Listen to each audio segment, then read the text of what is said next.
Hey guys, okay, let's talk about the pelvic floor. So there was a time where the pelvic floor wasn't talked about at all. I think now it's a little bit more talked about, so a lot of you might be familiar with at least what the term is. But let me do a quick breakdown of kind of pelvic floor basics 101.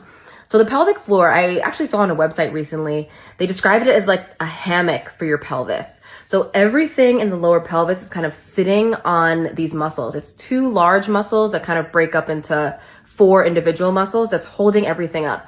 And by everything, I mean your bladder, your rectum, your vagina, and your uterus. So it's holding everything up on the pelvic floor like a little hammock. And over time, that hammock can get weaker, especially if it undergoes stress.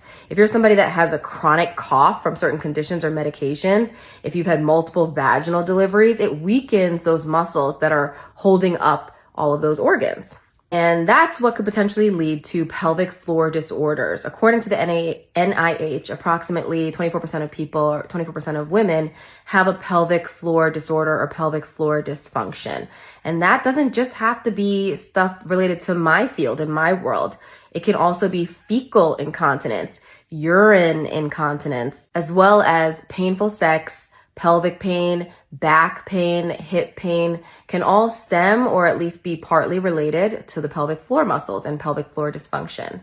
These muscles need to be supportive and tighter when we need them to be. We don't want them to be super tight all the time, and we don't want them to be extra loose. So I have a podcast episode coming up really, really soon with a pelvic floor physical therapist, and we talk all about pelvic floor dysfunction, the different ways that it can happen, the different ways that it can show up, and how to treat it, as well as maybe prevent it a little bit too. So stay tuned for that episode on the For Vaginas Only podcast that you can catch at forvaginasonly.com. I'm Dr. Celestine. I'll see you guys next time. Bye.